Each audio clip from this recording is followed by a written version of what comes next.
Welcome everyone to Education Today. I'm your host, Scott Nunes. You can follow me on Facebook, Twitter, and YouTube at Mr. Nunes Teach, and can't forget Twitch. So wherever you're tuning in from, hope you're having a great day. I know it's been a crazy year, and we have just the guest for you today. We have Jennifer Mahin. She's out of Kansas, right? Mm-hmm. Yeah, Yep. and say that again. I'm sorry, Jennifer. Yes. Yes, and you're just an all-around STEM specialist, and you work with K through 5 students, right? Correct. Yeah. So tell us a little bit more about yourself. Where did you grow up, and how did you get into education, and how did you get to where you are right now? That's going to be an interesting story for you. I am actually born and raised in Columbia, Pennsylvania. And my senior year of college, I transferred out to UNK in Kearney, Nebraska. And that's how I ended up, I guess you could say, in the Midwest.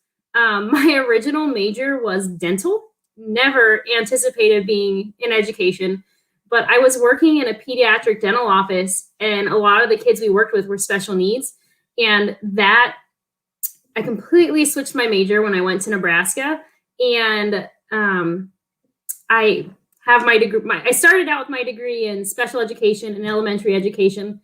And I actually started teaching my first 2 years. I taught life skills to students with severe and profound disabilities. So I did 6th through 9th grade. I taught 6th through 9th grade students, and Wow. it was a blast. Like, we went bowling, Mhm. we cooked, we had jobs in our school. It was so much fun, but it was the hardest thing I've ever done in my life. So I was in Nebraska then, and I had met my husband, who was from Kansas, took a sped job here in Kansas, moved here, and then I taught 5th grade math and social studies for 3 years before switching to STEM last year.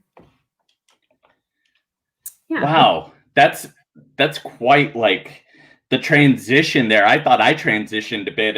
Initially, I was a business major, and then transitioned into being an English major / graphic designer. Like, the two really didn't seem to have much crossover, except when it came to copy editing and things like that. And then got into education, and it's been a great fit. So I can imagine your dental days. And having to work with special needs students and students or kiddos from kind of all ages, Yeah. really kind of prepped you for what you're doing right now. Well, and honestly, like, when I got my when I was teaching 5th grade, I went back and got my master's in instructional technology. I strictly wanted to be a technology integration specialist. So this position was kind of coming up, and our superintendent at the time was really like pushing for STEM. And I'm gonna be real honest, I could not code. I knew nothing about robotics. I barely knew about STEM. I mean, I did a lot of hands-on project-based learning in my 5th grade social studies, which I now realize I was doing STEM, but I didn't realize it. So I actually did not want to be a STEM teacher at all. And now I could not imagine doing anything else. I mean, it is, besides teaching kindergarten, no offense, it is the most like rewarding, fun thing I've ever done. Oh, I bet. And I can see or kind of relate to you in terms of thinking something is going to be one way and then it ends up being another. That was kind of my whole outlook on education in general. I thought education was totally different. I didn't get into education because all of the great teachers that I did have some, and they're memorable, but the ones that really stick out to me were all the horrible ones. And I can think of quite a few that transitioned out of the field. Maybe I just got them when they were a little too green. Who knows? It's a very demanding job. And I kind of get it now, right? Like, some of their reactions, I'm like, oh, okay. Like, raised my hand a lot, answered a lot of questions.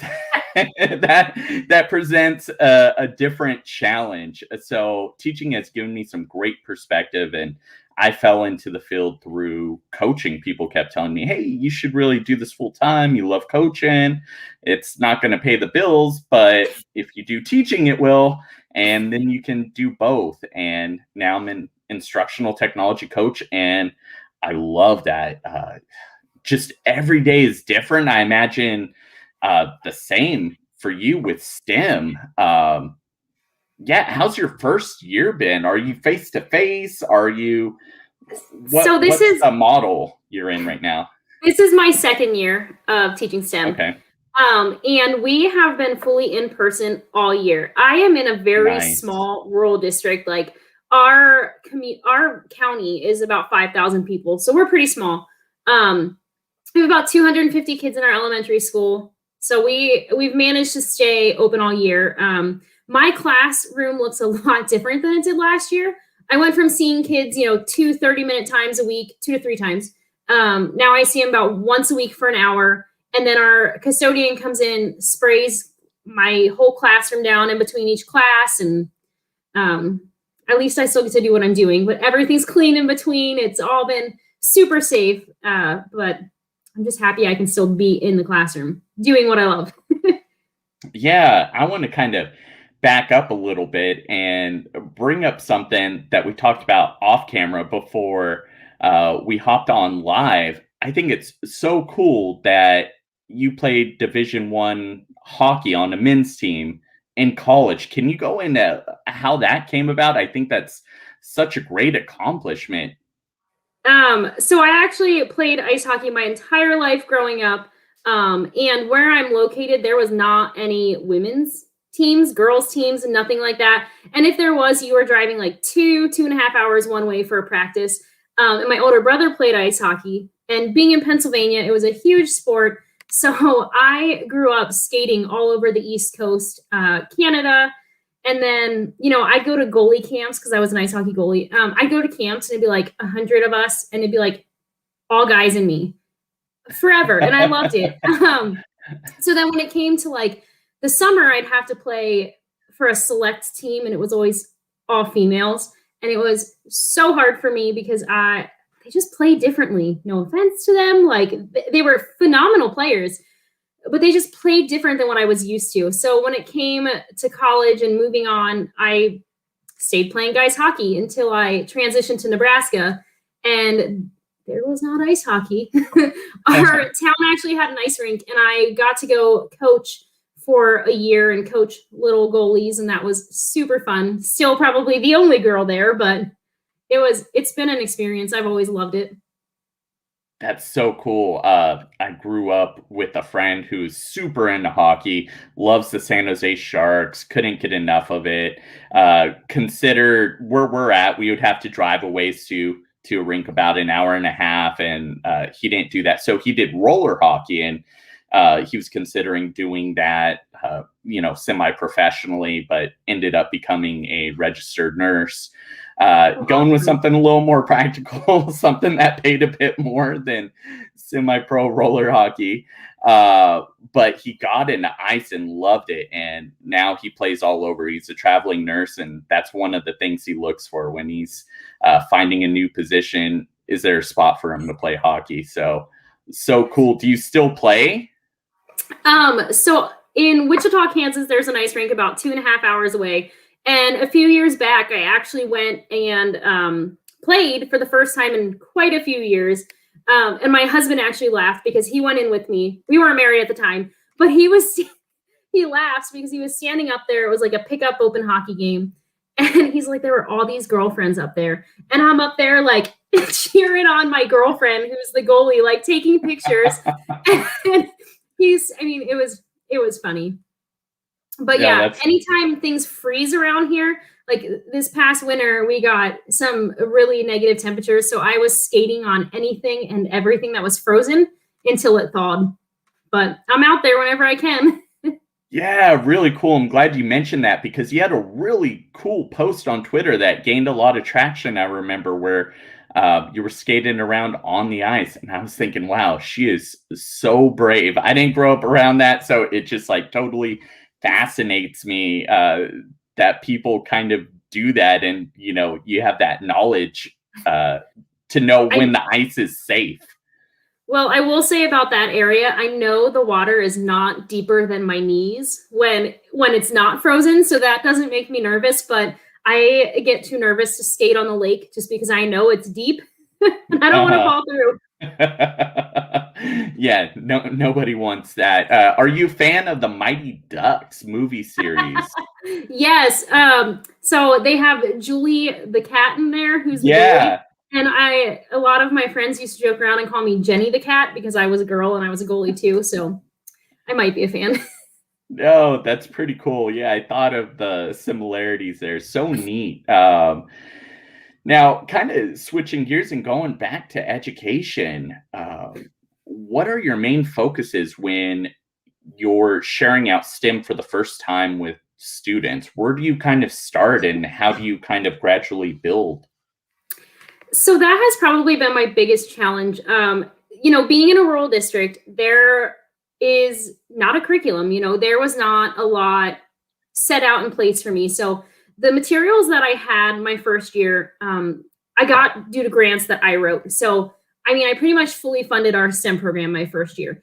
So I Nice. kind of used what I had and looked at what other teachers were doing, and that's how I guess I've decided how to teach, how to introduce it. I definitely stuck with the design process, and everything I did, I made sure I tied it in with their grade level, like either math or science or some sort of standard, so I could prove that, hey, I'm doing this with a purpose. But the hardest part now has just been, making sure that I don't overlap different robots and different projects. So I really had to go this year and lay out, a map of how I plan to do this in the future, because these kindergartners coming up who have, been learning STEM are going to be smarter than me and know this better. So I really have to plan what I want to do moving forward and how that's all going to lay out. Yeah, do you use a set curriculum to kind of help you out? Anything like Project Lead the Way? No, so it's all you.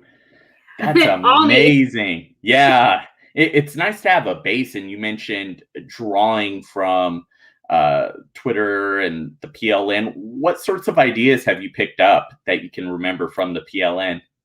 Literally all of them. So I see like Christine Dixon is always posting Mhm. great ideas. But there's just so many different, let me think, ones that's specific. I think social media is where I really found what robots I wanted.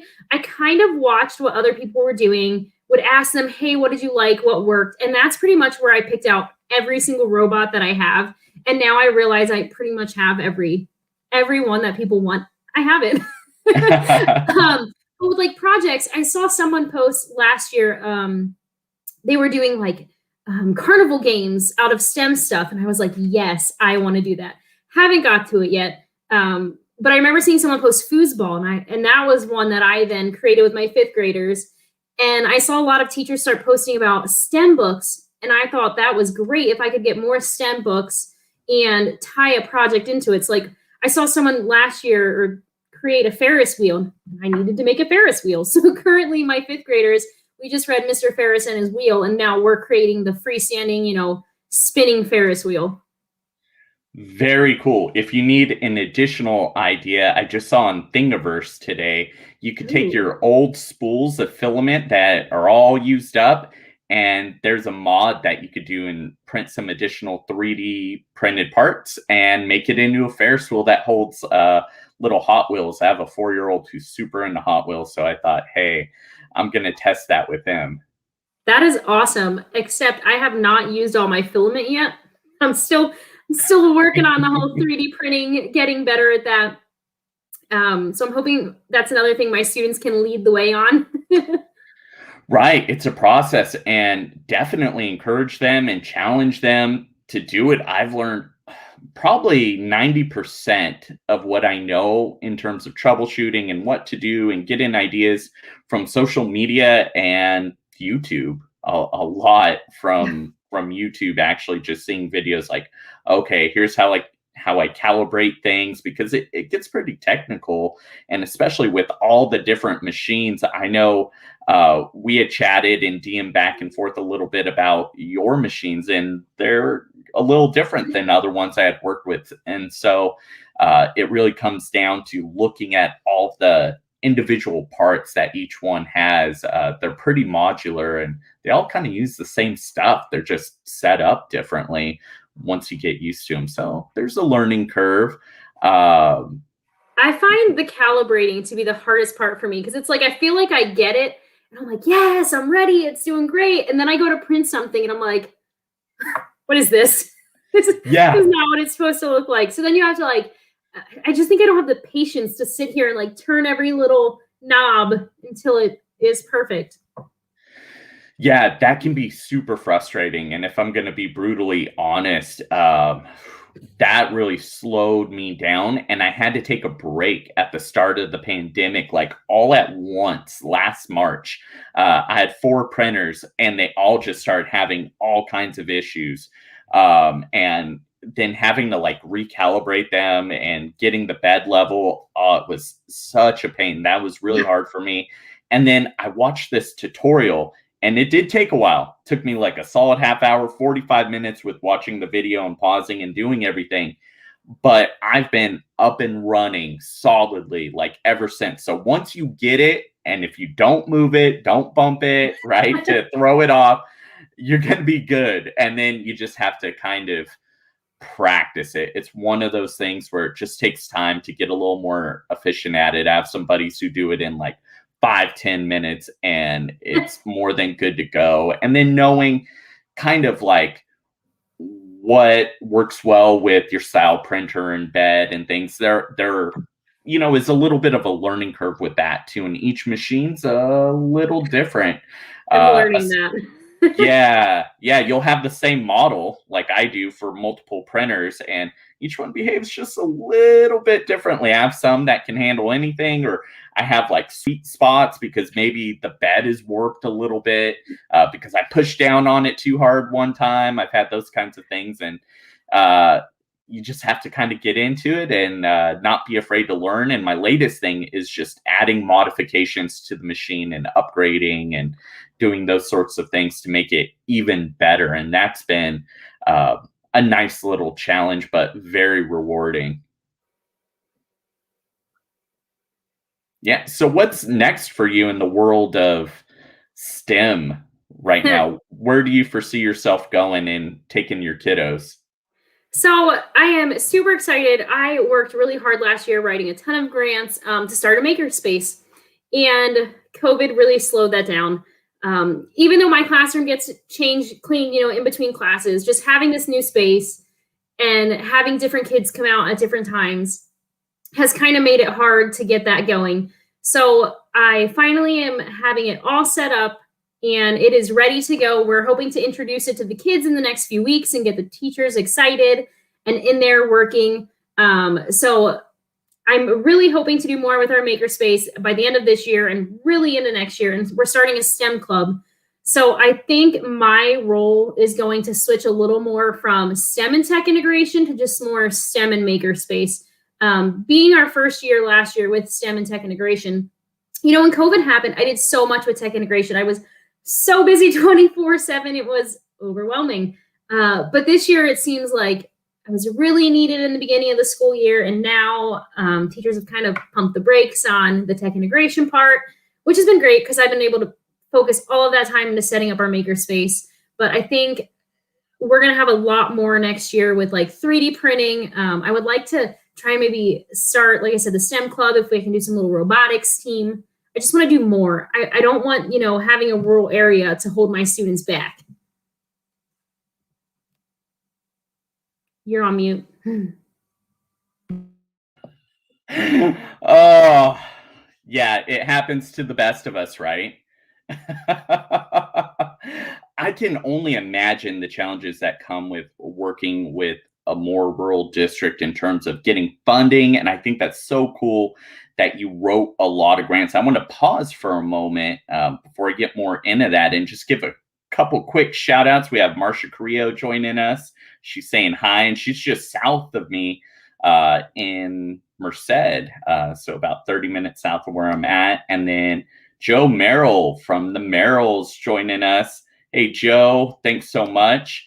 And then Tyler Keefe, a fellow podcaster, he's saying, so true, I think, in relation to the calibration and the bed leveling. He has 2 Ender 3 side by side, and they don't act the same at all. Oh, yeah, with them behaving differently. Yeah, it's so interesting how that happens. So can you walk us through that process of grant writing? Are you able to share some of your tips and tricks and secrets for others wanting to dive in and do a little bit of that themselves? Yes. So I got really lucky. My husband does economic development for our county. So he pretty much knew where I could go to get grants. So he kind of showed me some places, and we had 3 local foundations that have been so supportive and so helpful. I am probably up to about $23,000 in grant funds that has funded our STEM program and makerspace. So I started doing the Republic County Community Foundation, and then the Dane Hansen Foundation, which are both local. And that was just showing, my big secret for that was I really had to find our need and what made us stand out compared to other areas. And for us, we're rural, we're small, and there's no one around us who had a STEM program. So starting that hands-on opportunity, hands-on learning, getting those opportunities for kids. And I really just kind of focused on, I don't want rural areas to hold our students back. I wanted to show them that, you can get the same experiences here in Republic County that you can get in a bigger district. We can give you those same job skills, those same hands-on skills that will help you in the future here. So that's really what I hit on for that. And then when I went a step farther to my makerspace, I applied to like the same places for grants and also the Duclos Foundation, and they all were very willing to give me their money. And for that one, I said, there is not any districts around us that have a makerspace. We are traveling up to 2 hours for STEM hands-on field trips. Wow. And I just thought, if we can provide that hands-on learning experience for other districts. So my goal with our makerspace is to open it up to surrounding districts and have them come to us for that field trip experience. So you're cutting down the travel time by, 2 hours. And if they still have to, pay some sort of fee for their materials, at least, we're keeping that money in our county and we're able to benefit more kids. And I would really like our STEM club to have some sort of entrepreneurship jobs or making things for our community and put that revenue back into our makerspace so we can keep it going in the future. But showing, that I was giving kids those job skills. And my goal was to show them that, these skills you're learning in school, it'll benefit you. Like, we have jobs that have that STEM skills. So I kind of wanted to show our students that, we're rural, but we have a place for you here. Look at what we can do for our students. And that's just really been my goal. And hopefully to open that up to community, to whether it's like Girl Scouts, Boy Scouts, right, or church groups. I really want just to have people in this makerspace and have them using it. So showing that I had community support was really big in getting that grant money. Well, what challenges did you face in gaining and garnering that community support? That seems like quite a big hurdle. Yes. So my biggest challenge in all of it was I didn't always get the grants the first time.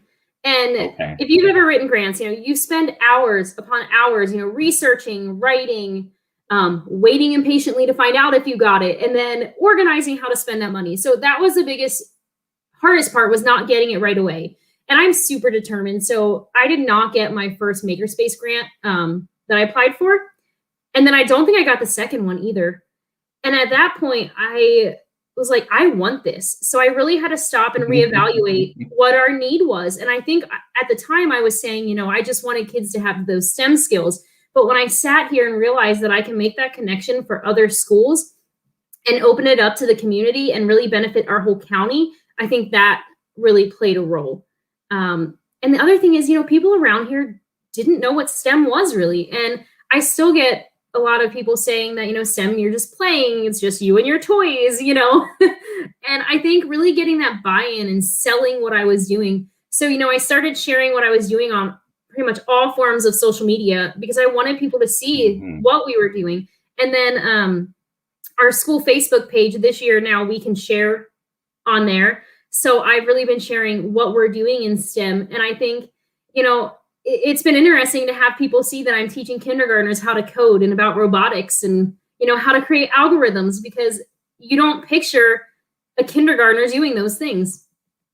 Right. And it's such a great skill. I think about how coding has helped me now. I wasn't doing Python or C++ plus plus or any of those more complex ones. I was doing HTML and doing some light JavaScript, but it has really helped me out, particularly with developing searches and with design. And if I need to find something, but I can't really remember, I can like go into the code and do a quick search. And if I want to borrow some code or get an idea, like how did they do that? Like, oh, that's the code they use there. Like, oh, I didn't think about that. Or they have this big fancy JavaScript, that kind of thing. And now JavaScript's in all of the block coding programs. So it's super cool that I know the basics. It's really come back to help me out so much. And it's pretty simple, right? You could be playing Minecraft or doing make code and then getting it transferred into, this JavaScript, which is super sweet. And then learning how that works and developing flowcharts and algorithms and slap in and add in machine learning and some AI. And wow, you're doing some high end stuff. Yeah, I agree with that. I mainly was doing like the Blockly coding, and I did a little bit of like the JavaScript coding with kids. But with it being so new to them last year, I didn't want Hmm. to completely overwhelm them. But now that I have our kindergartners starting at code.org, learning the Blockly coding, I think as these students move up, I'm going to be able to do more of the JavaScript and more of writing their own codes, which means I'm going to have to learn how to write my own codes. And let's be honest, I'm not there yet. Well, you'll get there. Baby steps, right? And I love that you're open to them learning alongside you and maybe even teaching you a little bit. I think that really empowers our learners. I saw a stat a while back that said that you learn or retain 90% of the information you learn when you teach it. And what a great teaching opportunity and kind of um, rewarding to be able to teach an adult or somebody, perceived as like more wise than you. And I know there's some teachers in my area that are now putting on conference sessions that are led by their students, and the students are the ones informing teachers of PD and how to use things like coding or 3D printing and 3D scanning. It's pretty cool. I love that. And I think that's kind of what got some of our teachers. So I started using Flipgrid and loved it. And my students were so excited about it. And I think that's what helped other teachers to start using it, because they were seeing the students' excitement. And that's, I feel like, how a lot of different tech tools have spread throughout our school. Is I started using it in STEM, or I started using it in fifth grade. And then, other people catch on to it, and the buzz goes down the hallway. And then next thing you know, everyone's doing the fun stuff. And with like our makerspace, my goal is, I teach classes all day, so I can't always be in there to help with certain things. And being with that, this is so new, I think it's going to be overwhelming for teachers. And, it's a fully different outlook on education that I think some teachers aren't used to. So with my STEM club students, I'm hoping, and our principals kind of agrees with this, that some of those kids can maybe go in and help the younger kids in the makerspace, whether that's with the robotics, whether that's with creating their STEM challenges. And I just think that's such a great opportunity for those students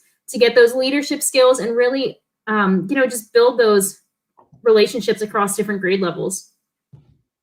Yeah, I think that's so important. I'm excited to check back in with you, as time goes on and see how these students of yours are building capacity within your program. I think getting them started early and young with the basics, with concepts, doing things like you were talking about with the carnival games, right? Just kind of modeling these things. And then as they kind of get a little bit older, having them see what code might look like and different processes to drive those games, bringing in something maybe like a Raspberry Pi or an Arduino, even if they don't build it or code it, just kind of seeing what it can be is a huge help. There's so much you can do. What kind of non-tech STEM items do you bring into the classroom, and how do you integrate those? Non-tech STEM. So like we do a lot of STEM challenges that are all hands-on. Is that what you mean by that? Yeah, like hands-on, I'm thinking like some of the things people might do, like a cardboard arcade, or I was curious how you built your foosball table or bringing in Legos. So we use Legos quite a bit, and we also use when it came to our foosball. I really did not give the kids any guidance. I gave them a cardboard box. I gave them some skewers, some popsicle sticks, and a ping pong ball, and a ton of tape. I could take out stocking tape for as much as I use it. And I just, had them go to work, and they started building and creating. And I had to, if they didn't know what a foosball table is, we actually looked at different ones on Amazon. They said they couldn't afford it, so they were making their own. So then we went and they just created their own, and they had to figure out, well, how do you make your people move? And then we wanted to do like a not ping pong. What is the game where you press the little side things and you know what I mean? Little Pinball machine? Yes, One? that's what we wanted Yeah. to make next. Or like even I can't even think of the other one where you roll the ball through it and it goes up to the top. The skee ball. Yes, those are the ones we wanted to do. And I've seen some other people share those on Twitter. So I reached out and asked, well, how do you make the ball go? Or how did you guys do this? So projects like that are where I don't really give the kids directions or rules or tell them how to do it. I fully have them take charge of it. And if it doesn't work, okay, let's stop and reevaluate. Then I'm going to give you some hints. Or even like when we've been doing our Ferris wheels today, I told them it has to be freestanding and it has to be able to move. So as I'm walking around looking at some of these projects, I'm like, So I just like, okay, can you explain to me how's that gonna rotate in a circle? Think of what a Ferris wheel does. And then on their own though, they're figuring out, oh, okay, this is not gonna turn. I have this taped together to my skewer and it's not going to move. And then they can go and fix those on their own. But I feel like it's so much easier to do the technology-based STEM activities. But I think the kids get so much more out of the hands-on, non-tech-based STEM challenges because it's really, when I started this last year, it was a skill that, kids in school aren't used to failing. They're, in school, it's not okay to fail for most kids. So when they came to me, I'm like, I'm not going to tell you how to do this. You need to try. It's not going to work. You're going to get frustrated, and that's okay. We're going to figure it out together, and you're going to get better at it. So from my very first STEM challenge then to where they are now, I mean, there's just such a huge growth in trying and being okay that it's not going to work. Right. I think failure in the process is something you definitely need. And it's nice that there's data to support that, right? You tend to learn a little bit more from failing than you do from succeeding, which seems counterintuitive, but it's because it makes the whole process a little bit more memorable and it's more challenging. And as humans, we definitely benefit from a good challenge. So that's awesome that you're incorporating that and providing that safe environment for them to where they're feeling comfortable with failing. We don't want that to be the end result, of course, right? We don't want them to fail and just kind of leave it there, but we want them to be challenged and to feel a little stuck and to have that resilience to know like, hey, if I keep pushing at this and I keep working and get some help, I can see this through. And Amanda's chiming in here and saying it's okay to fail forward.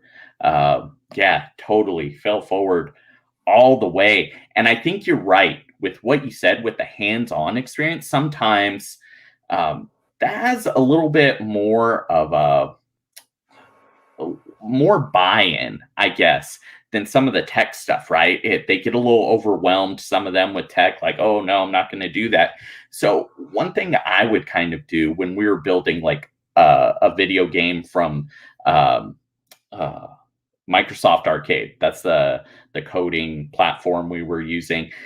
We would draw out our little 8-bit characters and talk about how to do that, and go Google characters. And hey, if you're not an artist, go look and then kind of practice. And then, okay, let's create these characters or recreate ones we found in our grids, and let's make them characters in our games. And the games are super simplistic, like getting out of a maze, like Pac-Man, or like Galaga, like a plane shooting objects in space. Super simple. Didn't take a lot of time. After the initial lessons, we could develop a quick game in about like 5-10 minutes, like really simplistic, just where things are flying across the screen. And there's like a single point of contact. Those types of games are super fun, easy. And then we could kind of scale it up as we went on. So I did it as like a warm-up activity in the morning. Like, okay, we're going to read this article on video games. Are video games, positive or negative? Why? Let's have a discussion, and then let's go make and play games. And it was a lot of fun. That sounds like an activity I would want to do. Yeah. If you need help, let me know. I'll show you what I did, show you some student examples I presented on it this winter. So something I'm definitely passionate about. That's the thing I miss with my position. I don't get a lot of hands-on instruction with the students. I see the successes through the teachers, and that's really neat, but I am missing that student connection, right? Seeing those aha moments and kind of being the cause rather than somebody else being the cause. So I think that's so cool that you're still connected to the students. About how many students do you serve at your site? So I do all K through 5, and I think we have about 250 kids in our school, but I don't do preschool, so I probably teach about 230 kids. Wow. That's a lot of kids. It is. I know that's not like a lot in terms of school size, but in terms of students to serve, and you're getting them for how long now? An hour each week, you said? I see each kid at least an hour a week, but then my Fridays rotate. So some kids see me 2 hours a week, some see me 1, but it all depends on the week. Yeah, and Amanda's chiming in 2D to 3D for sure, like Minecraft. Yeah, I think that's a cool one. My latest thing is taking things that I've 3D printed and trying to bring them into AR VR spaces, and then vice versa, taking things from AR VR spaces like Minecraft, and I printed an egg. I wish I had it here in the office to show. It's pretty cool. Even like Minecraft, it's one of those things where I feel like I hear teachers complaining about it so much, but there's so many benefits to, using the Minecraft EDU or even the Minecraft through codes.org. You're connecting to what kids already love. And when you're, making those connections of things that kids enjoy, I feel like they're going to try so much harder, and it's educational. Yeah, you're right. It's totally educational, and there's all these lessons in there that are pre-done. And it's easy. I don't have to do the work. Yeah, you don't have to do it, and these lessons are really nice. They're really well done. The worlds are super cool. You don't necessarily have to build everything from scratch. You can go into a pre-designed world, and you can just explore, or you can build on top of what they have, and you can learn. I know James Pike has some great 4th grade math curriculum in there. There's curriculum for the whole year, and it's tied to the Common Core math. So if you have standards that are similar, if not, you could probably find something similar, because each lesson does give you which standard or set of standards it's hitting. And so you could find something that's comparable to that. And all the heavy lifting's been done. You just kind of have to say yes. I like lessons like that. Yeah, right. And I agree with Amanda. Definitely a lot of low floor, high ceiling opportunities. We need that more and more. I know with the populations we serve here, there's definitely quite a large spread in all of the classrooms we have. So you really need kind of these low prep, high outcome, low floor, high ceiling activities. And that's really tough to do. I really struggled with that my first and second year in teaching. And then I kind of figured out what was going to work for me, what was going to work with my students, and then just kept building on that and really had a lot of success and had a lot of fun. I think that's a big thing. How fun would you say STEM is? I think it's like the most fun ever, seriously. I would have to agree. Like there are days where I'm working with kindergartners and we're doing a specific project, but people come by and I'm just sitting here building with Legos. Or, I wanted to make my own like a task card. So I'm sitting in here building with my little blocks to take pictures of them so my kids can replicate it. So every day is just so much fun. I love it. And like you said, low prep makes it easier because when you do have so many classes a day with so many materials, it can be overwhelming. It can be challenging. So my first year, what I tried to do is, keep K and 1 the same, 2 and 3 the same, and like 4 and 5, because those kids were coming to me back to back and I had no time in between to prep. So making it manageable for you is definitely something that makes it more fun for you as well.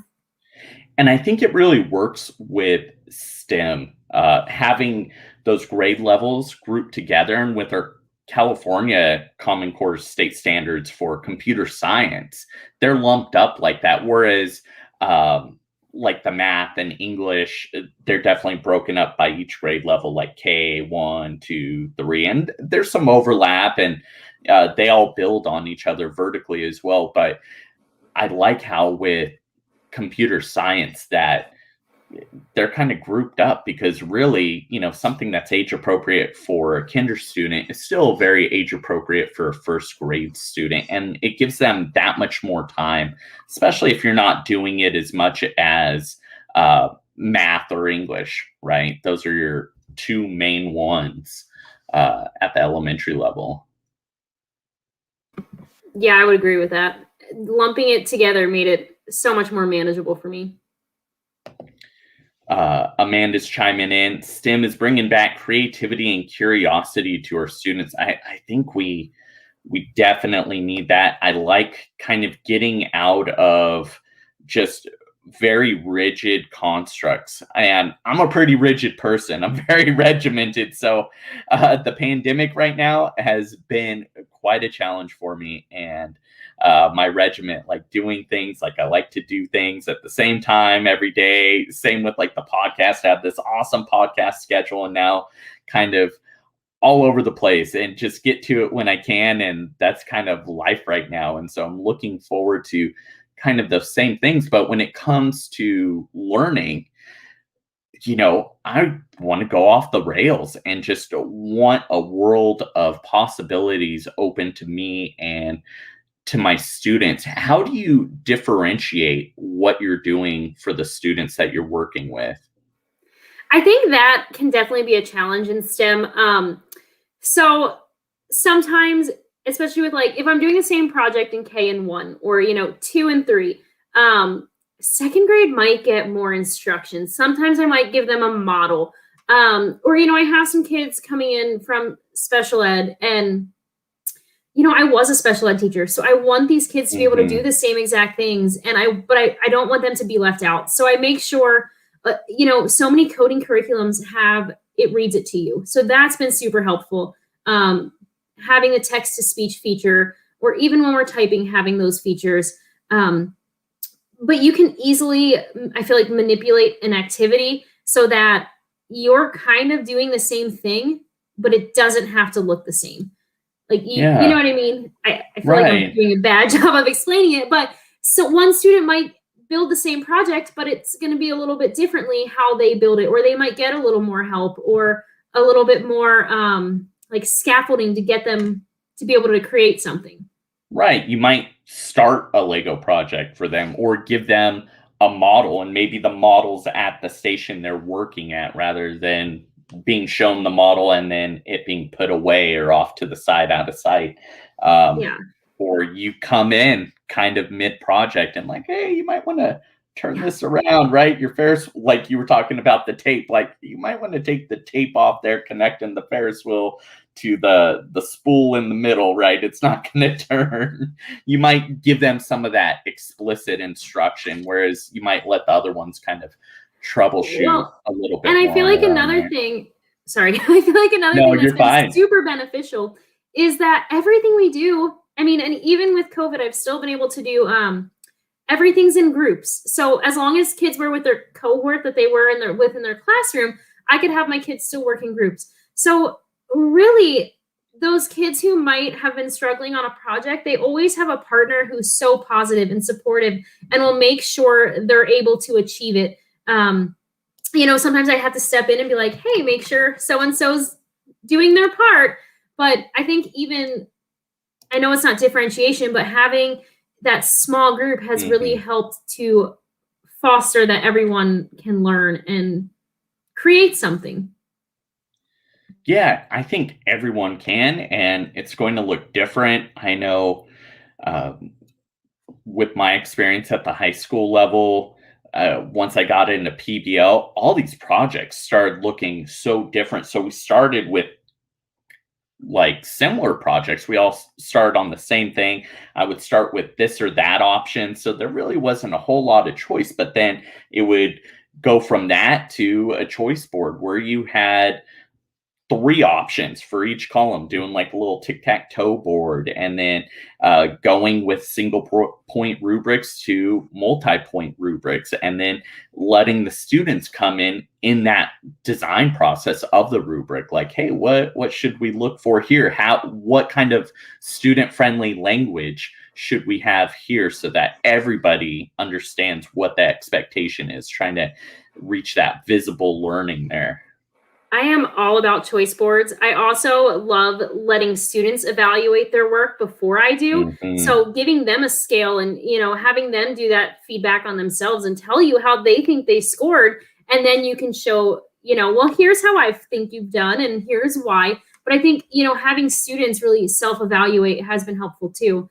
But I also love choice boards because even when I taught fifth grade, I taught math and social studies is never a student favorite project.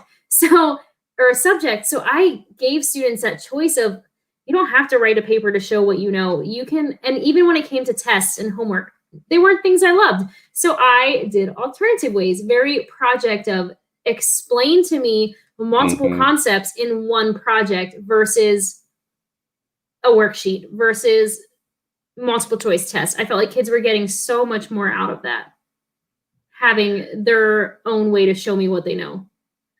Right. Multiple choice tests have their place, but I think in education we've kind of overdone it, and we need more performance based assessments and PBL choice boards. That's a way to do it. And it's great because they're choosing how they're showcasing their mastery. And that's not only empowering, but it's important because it kind of gives them the best opportunity. You're not really limiting them, and you're really assessing, do they have this skill? Do they have this knowledge? And that's what's really measurable and what you want to go after, not can they use this tool. It could be a skill to use a type of tool, but which tool in that subset, probably really doesn't matter at the end of the day, right? Or if they got to the right answer but got to it a different way, hey, and they can justify their rationale, I think that's pretty important. It doesn't have to be the same line of logic that you have. That's why I hated proofs in math. There was like only one way. But I also think teaching students those skills are more beneficial when you're outside of school versus you doing a multiple choice test. How you don't do that in the real world. So having students have that choice and that freedom to empower them, and it's definitely, I think, so much better for students than the traditional way, I guess you could say. Yeah, and I think it's nice to offer the choice to. There's a different kind of anxiety and skill set that's associated with the multiple choice tests, right? Some people are really good at them. I'm really good at multiple choice tests. I tend to do pretty well, but I did notice a gap between what I knew sometimes and kind of my score. Like, I'm a really good guesser. If I don't know, I can really kind of go down. So I wasn't really sure, but I could, clear out two of the wrong answers. And then I knew it was kind of between these two. And I just kind of go with my gut. And I generally get it right, but I really don't have a firm grasp of what that is. And that came back to kind of bite me a little bit in college with some things like, oh, I didn't really learn that math concept. I really didn't have it down because it was on the multiple choice test. I didn't have to know that one as well. Yeah. So definitely all for that. I want to give you a chance to shout out some of the great people in your PLN that you're following. Who are some people we should go to for STEM and EdTech things? Oh, there's so many. For STEM, gosh, I follow them all on Twitter. Like, what if I get their name wrong? Like, I think of like Melissa Hayes for STEM, or Christine Dixon, Priscilla. Oh, you're putting me on the spot. There's literally so many. But then when it comes to like tech integration, I feel like I really look up to Tisha or like the Merrills. They're sharing just fabulous things that I'm like, I want to do those things. And I get so many ideas from people like that. Or just, it's having a PLN and just, meeting people and learning from people on social media has been, I feel like, the most positive thing I have done in the past 2 years. I've taught, this is my 8th year of teaching. And I only started getting on social media for the PLN aspect last year. And I don't know what I was doing. I was doing these fun things and not sharing them, but not just that. I've gotten so many project ideas and made so many positive connections and relationships with people that, or even, I've been given opportunities and I've presented at conferences that if it wasn't for this PLN, I don't think I would have ever even known they existed. Right. I don't know that I'd be presenting at conferences if it wasn't for the PLN people like Glenn Irvin and Tisha Richmond telling me to get out there and to share. Just wow. It's nice, to see those ideas, to be able to share, get some feedback. I look at it as professional development and micro teaching kind of rolled in one, right? If something's not working, I kind of know because I have to explain a little bit more, and then people might suggest like, oh, what if you approach it this way? And it's nice from that standpoint, and people will keep it real. And teacher Twitter is great because it's really positive. I like that. Doesn't mean it's always positive or everybody's positive, and I'm definitely not one for like toxic positivity, like just saying everything's okay when it's not, especially like right now. But I really appreciate encouragement, and I appreciate being uplifted by others and uplifting others and their great work. And I'm really glad that we connected. I don't remember how we connected exactly, other than just seeing each other's posts. It just kind of came about organically. And then correct me if I'm wrong, are you an MIE expert as well? Yes. Yeah. So we have that going on. I work in a Google school, so it makes it challenging. But I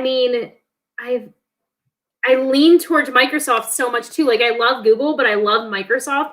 And I feel like I get the best of both worlds by being both Google certified and an MIE expert. Yeah, I use both for different things. It's funny. I was talking with a buddy, and we both have the same process when we're designing our PD. So I really like to build in Microsoft PowerPoint. I really love the AI for the designer feature that they have in there, whereas Google has the Explore feature. I just think the AI is so much better in Microsoft. I don't think there's a way to convince me otherwise. There's just more options, and aesthetically, and coming from that graphic design background, I feel like it just fits better. But I feel like sharing it out and making it accessible to people, I feel like that's way easier with Google. Just even though you could still share with PowerPoint, I just feel like it's easier. A lot of people know how to share Google Docs and Google things, and more people seem to be a little bit more familiar with Google. And I think there's more, I could be wrong. It seems like there's more Google schools out there, and we're a mix of both, but the surrounding school districts, they're mostly Google. So if I'm sharing out something, I got to move it into Google anyways. Otherwise, they won't be able to access it. And then if somebody wants it in Microsoft, I already have it there. And it's, not a heavy lift at all to bring it in from one program to another. So I like that interoperability there too. It's kind of nice. And that is the nice part. Like it's so easy to just switch from one to another. It's easy to, take your PowerPoint to slides or vice versa. And I love that you can do both. And I like both. I don't want to pick a favorite. Right. It's really hard. They're each my favorite for different reasons or different aspects. Right. I can't think of a Microsoft equivalent for something like Jamboard, for example. So even though I would say I lean a little bit more towards Microsoft right now, I'm all about Jamboard and love Jamboard, and Microsoft doesn't have anything like that. Or I know Google doesn't have anything like Flipgrid. I'm also all about Flipgrid. It's in my things I love. Yeah, right. It's in my top 3 apps, and I use it so often. And when I'm working with teachers and teaching teachers tools outside of our LMS and our grade book, once they have their presentation tool, the next thing I teach them is Flipgrid. I think it's really easy and it's a great all-in-one. And then I teach them something like Nearpod. And now some other teachers are using Pear Deck. So I'll start with Nearpod, but if they ask for Pear Deck, then I can show them either one. See, I loved Pear Deck when our school had the full package of it. That was fabulous. But then when we didn't anymore, it was not as convenient to use Pear Deck. But I feel like Flipgrid's my go-to first. But then after that, I'd love to teach people about Wakelet because it's just such a great place to curate that information. And I find myself using Wakelet all the time now when I go to do professional development. And especially when I was doing it during COVID, because I would record my presentation. I'd send the presentation. I'd have like additional links, like here is everything Matt Miller has ever said about this, this, and this, all on this Wakelet, with all of your templates. So I feel like Wakelet was that thing after Flipgrid that I was always like shoving into people. Yeah, he's another great one. Wow. Matt Miller, he let me do a guest blog article for him. That was so neat.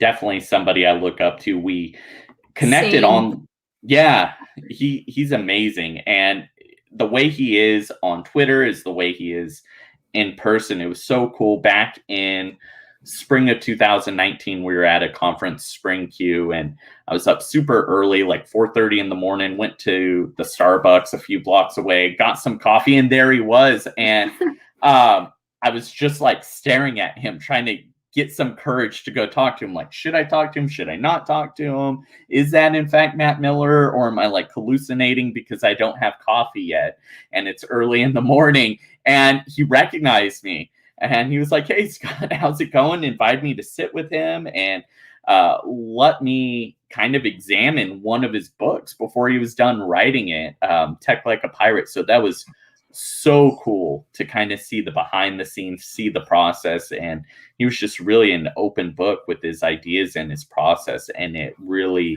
kept me going and really helped further solidify kind of what I do on Twitter and social media with sharing freely. I really try to do that as much as possible. I think it's so important if you can, to share out.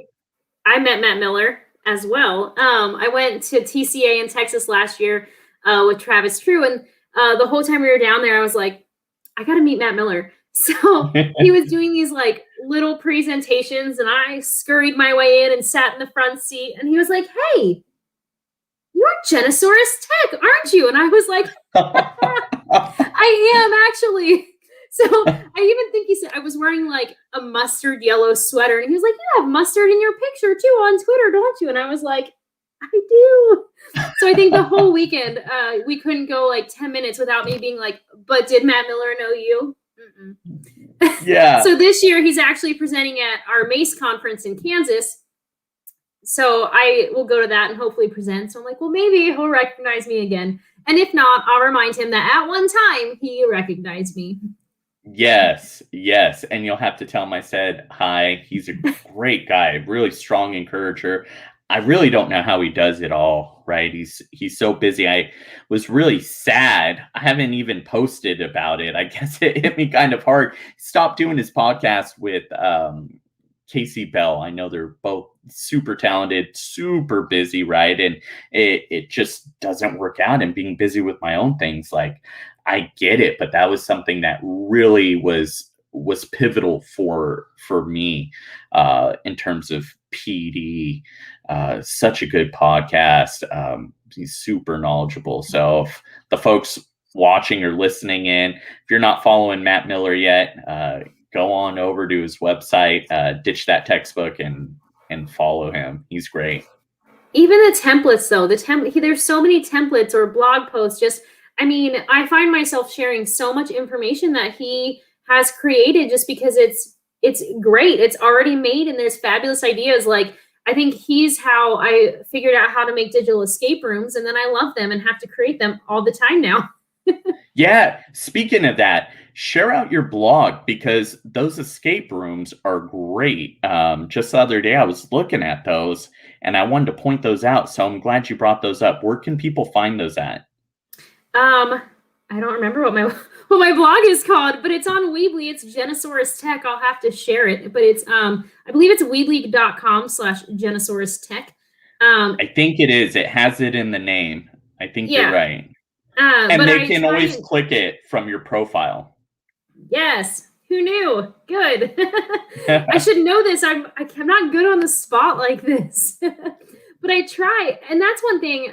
As an educator, I love to create resources and I love to share those resources, but I want to share what I do for free because I appreciate all those people who give me resources for free. Do you know what I mean? So all my digital escape rooms, everything I've created for, coding, or I love to make Ozobot worksheets or just activities for that. And I share all those on there. And it should take you to right to it. It forces a copy in your Google Drive if you have a Google Drive. Yeah, that's so neat. I love how it's pre-set up to do that. And then you can always search for it, right? If you forget where it's at, like that's the first thing I do when I see these things. Rather than bookmarking it, I just go through, and if it lets me copy, and then I just leave it, come back to it, and look it up. And let's say a bunch of time has gone by, I just look for those keywords like, hey, where's that Jamboard thing that Eric Kurtz did? Like, okay, let me look. Okay, there it is, right? Or, where are all these Wakelet ideas that Matt Miller did? Like, okay, let me go over there. And you're right, he has so many templates. I love it. Now, if there's somebody in the audience, and I'm asking this for me, if there's somebody that wants to get into STEM or do a little more STEM like you're doing, what advice would you offer them if they're just starting out? I would say start small and start simple. And that's one thing when I have done some presentations and I try and present to elementary teachers of how to teach STEM on an elementary classroom budget, because that's what I was doing at one time. I was an elementary teacher wanting to incorporate hands-on learning. So look for free recyclable materials, send out information home. Hey, I'm collecting egg cartons. I'm collecting this, and this. And you will have so many materials that you don't know what to do with.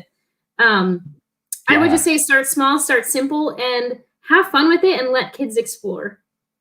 No, you're absolutely right. I want to give a quick shout out to Tisha, repping from Texas, just an all around a great gal, an Edtech wizard, if you will, doing it all. Talk about Wakelet, right?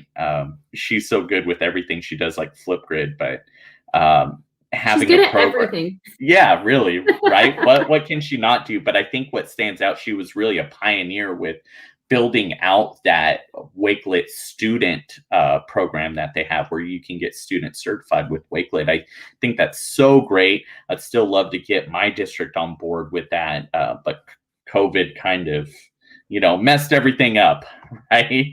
I was working on a lot of things, and then last March, just it was like a big brick wall that said no to everything, and let's pause. And now some of those opportunities are coming back, so that's great. We can stop pivoting so much and start looking towards the future a little bit more. I really like that. I want to make sure everybody's following you on Twitter. So shout out to you, Jennifer. They can follow you at Genosaurus Tech on Twitter. And are you on Instagram too and Yep, Facebook? it's Genosaurus Tech on Twitter and Instagram.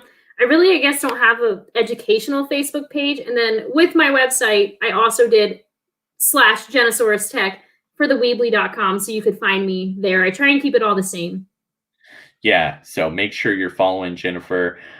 She has great stuff, fun stuff too, like the ice skating. So if you didn't see that, you'll have to go back and look for that video. Super cool. And I want to thank you for your time, and can't wait to keep learning from you and connecting and sharing. And I encourage all the listeners, if you're feeling stuck, you need a helping hand, just reach out, right? Comment on a post, send a DM.